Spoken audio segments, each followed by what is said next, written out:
Assalamualaikum warahmatullahi wabarakatuh. Waalaikumsalam warahmatullahi wabarakatuh. Selamat siang teman-teman semua. Gimana kabarnya hari ini?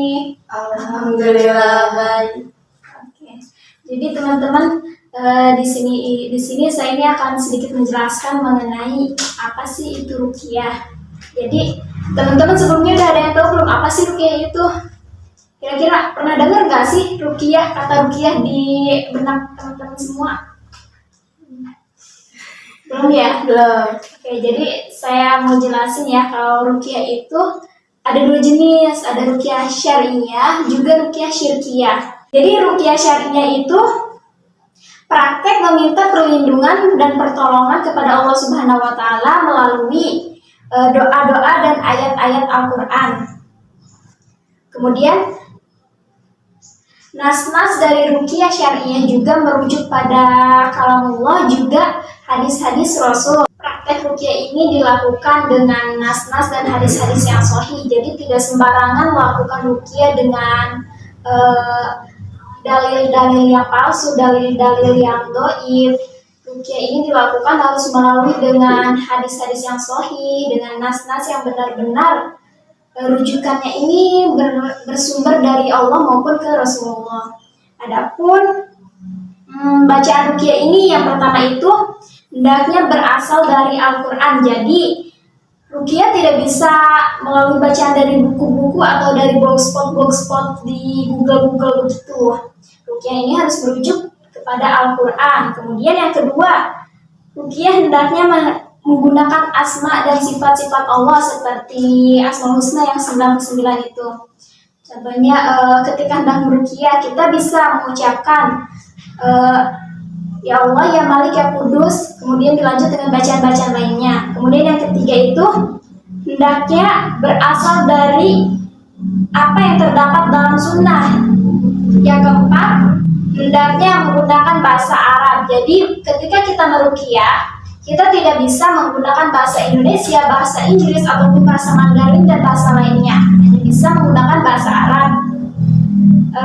Bagaimana sih tata caranya? Jadi yang pertama itu ada dengan langsung meruqyah. Contoh ketika misalnya kita sakit kepala nih, kita bisa langsung menyentuh bagian yang sakit itu, kemudian membacakan ayat-ayat ruqyahnya. Yang kedua itu meruqyah melalui air yang suci seperti air zam-zam, minyak zaitun. Itu bisa kita meruqyah melalui air-air itu dengan cara mendoakan air-air itu dengan ayat-ayat tertentu. Kemudian kita bisa aplikasikan air itu. Yang ketiga itu meruqyah dengan menuliskan bacaan di kertas. Yang keempat, mendengarkan ayat-ayat ruqyah seperti murotal-murotal. Nah, kita melalui murotal-murotal itu secara tidak langsung kita sudah meruqyah diri kita sendiri. Kemudian alangkah lebih baiknya ketika kita meruqyah, kita lebih sering-sering baca surat Al-Fatihah, ayat kursi, Al-Ikhlas. Nah, ayat ini hendaknya dibaca berkali-kali, misalkan 3 kali. Selanjutnya setelah tadi kita sudah tahu nih bagaimana sih bisa melalui ruqyah langsung, selanjutnya bacaan ruqyah dari Al-Quran yang pertama itu kita bisa pakai Al-Fatihah. Al-Fatihah dari ayat 1 sampai ayat 7 itu bisa kita ruqyah pakai Al-Fatihah itu. Kemudian yang kedua itu Al-Baqarah ayat 1 sampai 5. Setelah Al-Fatihah ayat 1 sampai 7, kita bisa ruqyah itu menggunakan bacaan Al-Baqarah ayat 1 sampai 5. Kemudian selanjutnya masih dalam surah Al-Baqarah kita bisa menggunakan ayat 163 dan 164.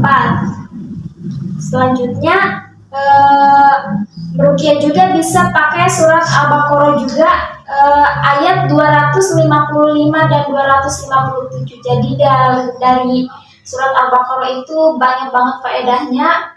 Kita bisa ruqyah pakai bacaan-bacaan dari Al-Baqarah itu. Kemudian ada pula dari Ali Imran ayat 1 sampai 6. Selain dari Al-Baqarah ayat 1 sampai Al-Baqarah tersebut, kita bisa ruqyah melalui pakai bacaan-bacaan Quran surat Ali Imran ayat 1 sampai 6. Kemudian Ali Imran ayat 18 juga bisa ketika kita mau meruqyah, kita bisa pakai surat Ali Imran ayat 18. Kemudian surat Ali Imran ayat 26 dan 27 itu masih bisa kita pakai untuk meruqyah. Di dalam surat lain seperti An-Nisa ayat 87 itu juga bisa kita pakai, itu masih termasuk bacaan-bacaan ruqyah yang bisa kita aplikasikan. Kemudian Al-A'raf ayat 54 sampai 56. Dari ayat tersebut juga kita bisa nih meruqyah pakai Al-A'raf ayat 54 sampai 56 itu. Kemudian dalam surat Ibrahim ayat 52 juga kita bisa, itu masih termasuk bacaan-bacaan ruqyah. Kemudian Al-Isra ayat 81 sampai 82, Al-Kahfi ayat 39, Al-Anbiya ayat 9 ayat 69 sampai 67. Kemudian juga surat Al-Mu'minun ayat 115 sampai 118. Jadi bacaan-bacaan ruqyah dalam Al-Quran itu banyak sekali teman-teman. Masih ada juga dalam surat Ar-Rahman ayat 31 sampai 34, surat Al-Ahqaf ayat 31 sampai 32 dan lain-lain. Kemudian ruqyah dari hadis Nabi. Bacaan-bacaan ruqyah yang bersumber dari hadis Nabi itu bisa pakai salah satunya Bismillahirrahmanirrahim. As'alukallahul azim rabbal arsyil azim an yashfiyak. Yang berarti aku memohon kepada Allah yang Maha Agung, Rabb pemilik arsy yang agung, agar dia berkenan menyembuhkanku. Itu bisa dibaca 7 kali. Yang diriwayatkan oleh Tirmizi. Kemudian ada juga yang diriwayatkan oleh Bukhari yang berbunyi A'udzu bikalimatillahi tammah min kulli syaithanin wa hammah wa min kulli 'ainin lammah. Yang berarti aku berlindung dengan kalimat Allah yang maha sempurna dari setiap setan dan binatang yang menyakiti, serta dari ain yang menimpakan keburukan. Nah, itu hadis ruqyah dari hadis-hadis Nabi. Kemudian ada juga Allahumma rabban nasi azhibil ba'sa shfihi wa anta syafi la shifaan illa shifauka shifaan la yughadiru saqama. Yang berarti, ya Tuhan ya Allah, Tuhan pemilik manusia, hilangkanlah penyakit ini, sembuhkanlah. Engkaulah yang maha penyembuh. Tidak ada kesembuhan selain kesembuhan darimu, kesembuhan yang tidak meninggalkan penyakit. Muttafaq alaih. Jadi selain dari Al-Quran, bacaan-bacaan ruqyah dari hadis Nabi juga banyak yang bisa kita aplikasikan sehari-hari. Salah satunya yang paling mudah itu bisa kita ucapkan la haula wala quwata illa billah. Nah, barang siapa yang membaca kalimat la haula wala quwata illa billah, yang berarti tidak ada daya dan kekuatan selain dengan pertolongan Allah, maka itu adalah penyembuh dari 99 penyakit. Yang paling ringan adalah kegelisahan. Jika kita merasa gelisah, kita bisa mengucapkan kalimat la haula wala quwata illa billah. Insya Allah dengan mengucapkan kalimat itu bersungguh-sungguh, kegelisahan yang ada di diri kita bisa hilang. Nah, selanjutnya ada ayat 7 dan keutamaannya. Apa aja sih ayat 7 ini? Ayat 7 ini yang pertama surah At-Taubah ayat 1, yang artinya katakanlah sekali-kali tidak akan menimpa kami melainkan apa yang telah diharapkan oleh Allah bagi kami dalam pelindung kami, dan hanyalah kepada Allah orang-orang yang beriman harus bertawakal. At-Taubah ayat 51. Kemudian yang kedua itu surat Yunus ayat 107.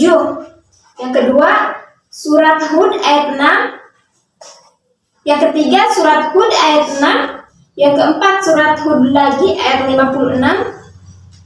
Kemudian surat Al-Ankabut ayat 60. Surat Al-Fatir ayat 2. Surat Al-Fatir ayat 2. Itu ayat 7. Nah, apa sih keutamaan dari ayat 7 ini? Khasiatnya ini yang pertama, Ka'bil Akhbar berkata, di dalam ada ayat 7 yang ketika dibaca atau dibawa, maka siapapun tidak bisa memudaratkannya, menyakitinya, atau mengalahkannya dengan izin Allah. Jadi ketika kita dengan sungguh-sungguh mengaplikasikan, menghafalkan ayat 7 tersebut yang tadi At-Taubah, surat Yunus, Hud, Ankabut, Fatir, insya Allah kita tidak akan tertimpa madorot, tertimpa musibah apapun atas izin Allah. Kemudian yang kedua, jika Anda ingin terhindar dari tenung, santet, dan guna-guna yang datangnya secara samar-samar tak terduga, maka bentengilah dengan membaca ayat 7. Insya Allah Anda akan selamat. Jadi ketika kita merasa misalkan, wah saya jangan-jangan terkena santet, terkena guna-guna, kita bisa baca rutin-rutin ayat 7 ini.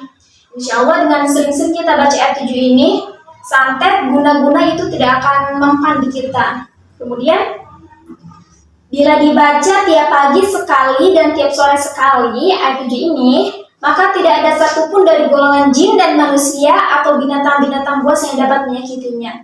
Nah, jika kita memang sering-sering ketika setelah sholat subuh kita baca ayat 7 ini, kemudian setelah sholat asar kita baca ayat 7 ini, insya Allah jin, manusia ataupun binatang buas tidak akan ada yang bisa menyentuh kita, tidak akan ada yang bisa menyakiti kita, karena kita terlindungi, terbentengi oleh ayat 7 ini.